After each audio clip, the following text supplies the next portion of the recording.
Hello and welcome once again to another interesting session of our series, which is called Reflections, Stories to Recharge and Rejuvenate. And today I'm very happy to welcome our guest speaker, Gayle Shakti Atherton. Welcome, Shakti. Shakti has been a Feng Shui Master for almost 30 years. She is one of the few to have received the respect and title of Feng Shui Master from the Chinese. She's been an enthusiastic student and teacher of Brahma Kumaris Meditation techniques since 1985. And today, Shakti is going to share her personal journey of how she survived a life-threatening situation while she was traveling through India and Nepal. And with less than 24 hours to survive, she not only survived to tell the tale, but thrived as well. So the topic for the story is lost, survived, and thrived. And what happened, we are really eager to know. So welcome once again, Shakti. It's over to you. Thank you, Lata. Well, this is quite an entertaining story at one level, but at the time it was very, very real life. But I think the thriving component of this experience is that I did survive it. I'll tell you what it is in just a second. And I really only survived it, I think, because of my meditation and my years of meditating. So the story goes that I was invited to come to India and do a special health program, which had been arranged for me by Dr. Nirmala, who was in charge of Australia back in those days. And Dr. Nirmala had arranged for me to be able to come to Madhaban and spend at least about 6 months doing this program to just get a bit healthier. So I packed up all my stuff in Australia and went off to India, and very excited to be there for a couple of months. I had worked out I could stay for about 3 months until my visa ran out. And then, so I had been doing the program. I was really progressing. My body was getting healthier. And at the same time, there is a thing that happens in India, which is, especially for Westerners, but even for some Indians, or even people who have lived in India for quite a long time, can sometimes go through this when they travel to a different part of India. And that is, I started to become a little bit unwell. You know, it's different water, it's a different climate. And I was up in the Yarra Valley Mountains in winter, which is probably hard for anybody to imagine in India. But in those winter months around December, it can be so cold that the guys put a dish of water out at night time with a string inside it and hang it up as a frozen piece of water in the next morning, so it gets to freezing point. And that had also contributed to my health. And one of the things that we were told was that we needed to drink about 3 to 4 litres of water per day to be able to stay healthy. And I was up to about 3, and that was about the most I could manage. So I'd started to get a little bit of sickness. I had a kidney infection and then a bladder infection, and, you know, just felt a bit funny in the tummy and what have you. And anyway, but I was kind of managing okay. But I still had an ongoing niggle going on. And it came time for me to decide that whether I should go back to Australia and finish the health program, or whether I should continue on for another 3 months. But in order to do that, I needed to renew my visa, which meant that I needed to leave India and go to the nearest country, which was Nepal, and then renew my visa there. So I decided I would stay. But as I was progressing, I was getting more and more unwell. And I'd been on antibiotics, and I sort of had this suspicion, oh, I wonder if I should have gone the other way and gone back to Australia. So anyway, I went to Nepal, and I arrived in Nepal, and they had set up a few programs for me to do. But by the time I got there, I was really quite unwell. And so they took me to the doctors, and I had all sorts of x-rays and things like that. And as it turned out, they ended up deciding that they were going to do exploratory surgery because it looked like I had some issues going on with my bowel. And in fact, what had happened was that I had actually perforated my bowel. And that type of perforation is a very big life-threatening situation. You've only got 24 hours to live. And that is only if you can get, usually you'll only survive if you can get antibiotics in the first 8 hours of that perforation. And after that, your survival rate goes down to about 20%. And my doctor in Australia decided that really by the time I got to surgery, I would have been at about 5%, survival rate. So I ultimately had to just kind of have a little bit of faith. And what I found inside was that I was remaining strangely very calm. And I just somehow thought it was going to be okay. And I remember being wheeled off the night of the surgery. And what was going on was the guy was taking me through all the situation with the surgery. And his last comments to me were, "Sister, the other thing I must tell you is that you may expire." So, and I looked at him and I said, "That's okay. Don't worry." So I was very, very calm. And, I was in reality emotionally preparing myself to go into surgery because I just had a feeling that there was a lot going on that I didn't actually know. So I went into surgery. Of course, I knew nothing of what had happened. And I had been in ICU for about 4 weeks, with my various systems having gone toxic, shutting down, and they were supporting me on life support. And eventually I started to wake up, and I still remember the day that I was starting to wake up. And I just could not free myself. And of course, I wanted to rip out all these tubes. And, and what they'd done was they'd tied me to my bed with using elastoplast around my 2 fingers. So my fingers were tied to each side of the bed. And so I couldn't pull my tubes out. And I remember waking up and the feeling of being on this life support and on a ventilator was just absolutely extraordinarily uncomfortable. And I remember having to talk to myself and just say to myself, "Shakti, it's all right. You just need to calm down and relax into this."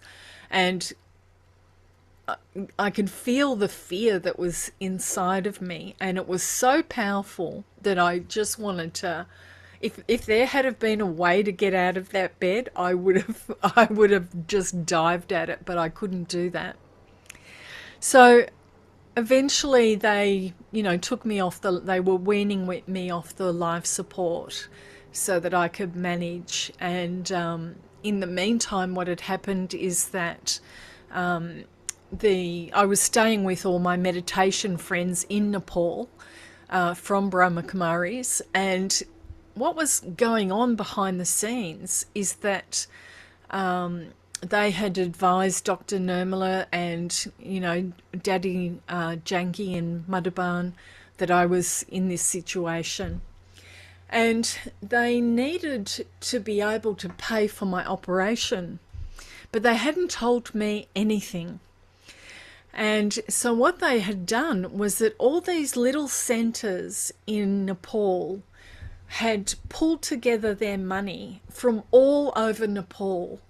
You know, the main center and the other big centers, and, you know, but every single center in Nepal had pulled together their money to pay for my operation. And then they sent the smartest guy to go there and talk to the doctors, because in India and Nepal and many third world countries, foreigners have to pay double the normal amount that you know, a national would pay for their operation. So they tried to beat this guy down so that they could afford to buy my operation. And in fact, what had happened was that they had run out of money. They had spent every single cent on my operation without me even knowing. And so when I started to be well, I got a phone call from Dr. Nirmala, who had told me what had actually gone on. And of course, Daddy Janki had actually paid for my operation.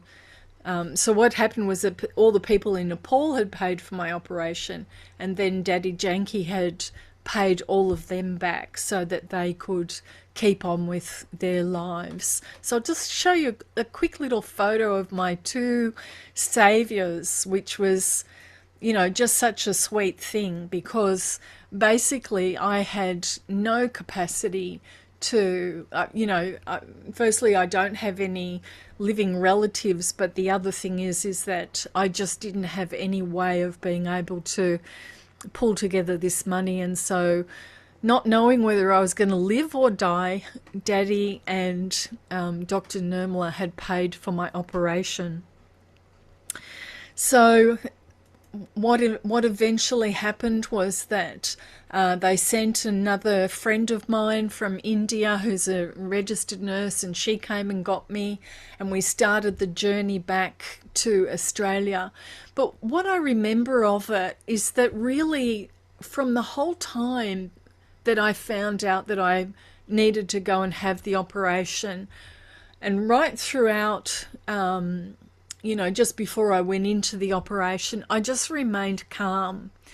And I really, when you're faced with your imminent, whether you're going to live or die, the decision that I made is that whether I survived or didn't survive, the most important thing that I needed to do was remain connected to God and be in that soul conscious state, as much as possible.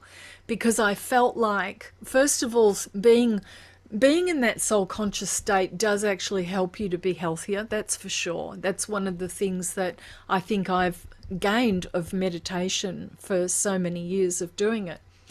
But also, if you die, you want to actually die in peace and not die in distress. And the thought of dying in distress to me was like something I just should definitely not be doing. So I managed to stay very, very peaceful and calm. I said goodbye to everybody. I thanked everybody. I went into the operation. And then when I woke up, again, I had to really calm myself down until I had been weaned off the ventilator. And then, of course, I was able to, manage things a lot better. But when I woke up, I also couldn't stand. I couldn't sit up.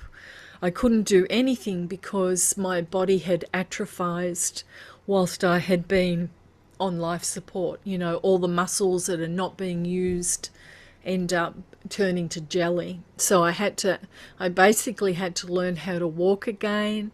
I had to learn how to, do everything that I was used to doing normally all over again. And so we got the plane. We had to, one of the big things that I really noticed was just how easily everything happened. And I think it's because I'd really managed to remain in that connected state to God or the Supreme Soul. And it's like I had to change my flights, for example, because I wasn't able to manage going from Nepal back to Delhi, back to Ahmedabad, then to Singapore, then to Australia. That I just couldn't do. So we had to literally ditch all our old flight and get a brand new flight. So I had to, so that I could go from Nepal to Bangkok to Sydney, Australia. So we did do that, and it was like everything just came through very, very easily.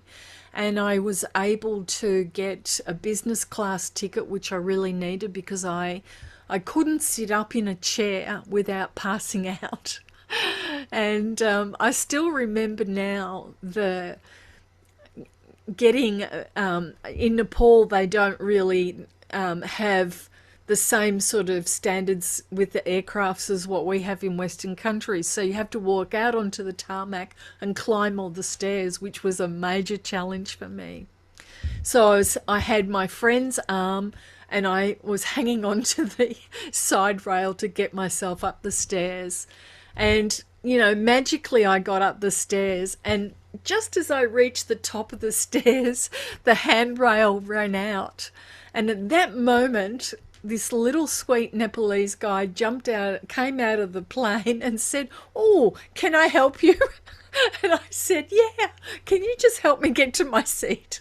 So, absolutely everything, the whole entire trip ended up happening that way. And I really felt like I was in the hands of God, and that I, whether I lived or whether I died, it didn't matter because I was all okay and I was being taken care of in that really vulnerable state. So that is the story that I live to tell. My, it was years and years of rehab and all this type of stuff to sort of get myself back on track. But yeah, that was it.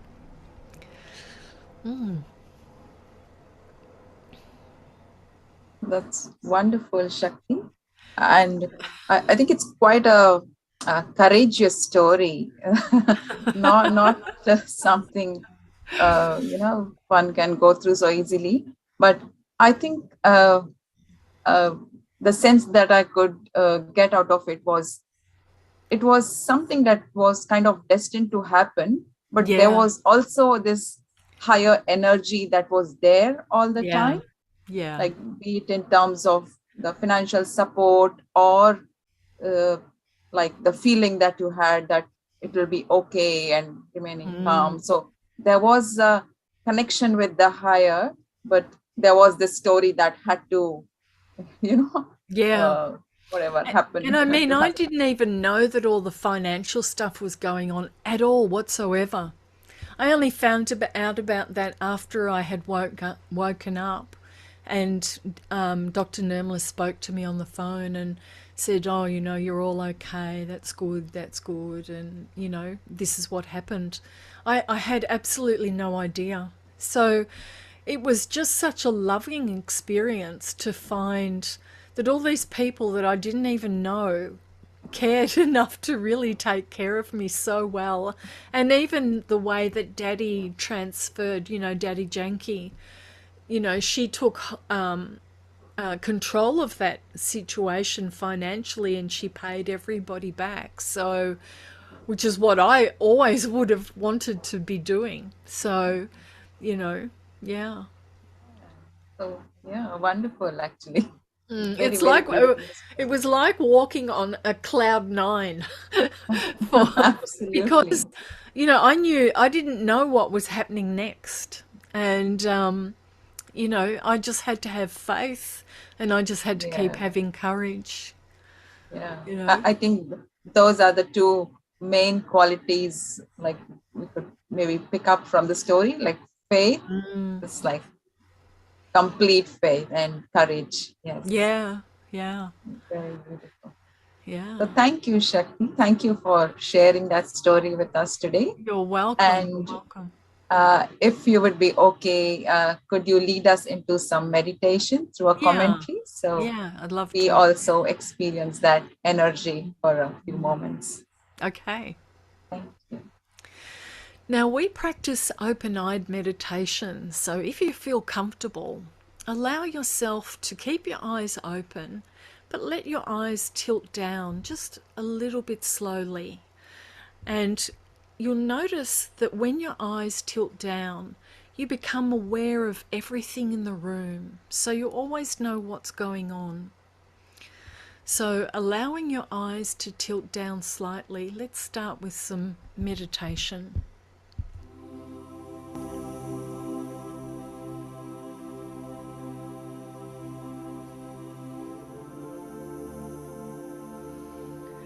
Focusing my eyes, looking out through the eyes softly.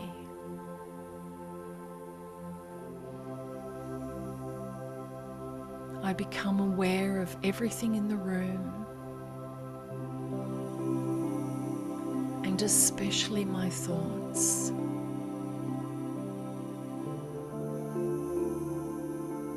As I look out through the eyes,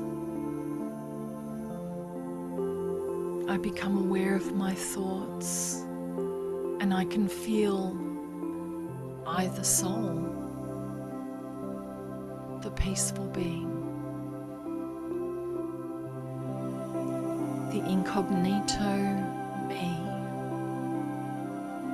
the part of me that is deep inside, like a loving being, a courageous being, a simple, humble being.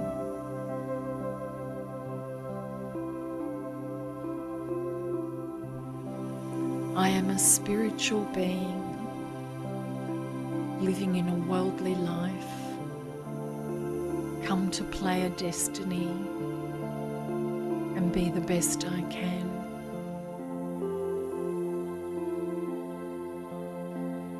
I allow myself to focus on that for a moment. Who am I?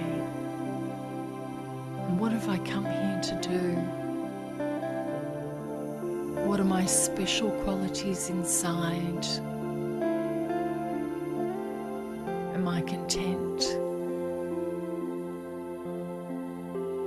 Am I compassionate? Loveful? A sweet being? An innocent being? A well-wisher? A person who would like to do the best that I can do and just be me and share my life with everyone around me.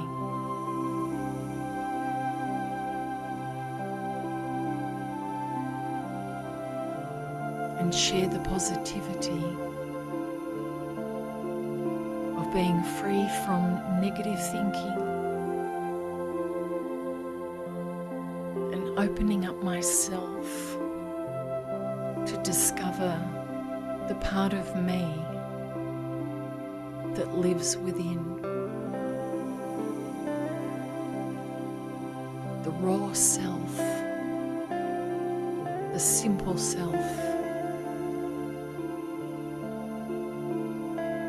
the being that's gone unnoticed even, but can be as strong as a lion when I need to.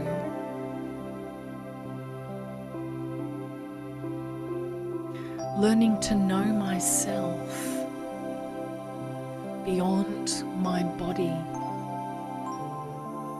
to experience myself as a being of light, connected to God, connected to all the things that I treasure,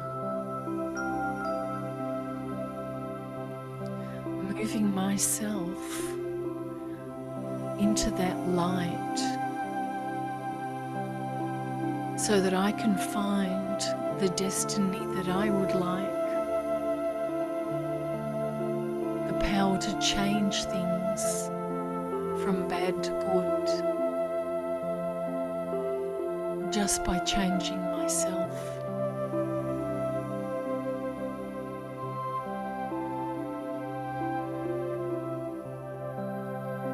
Connecting to my truth.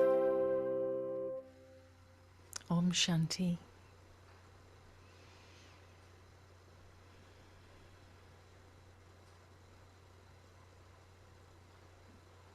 Thank you, Shakti, for that divine experience in meditation. You're welcome, Letta.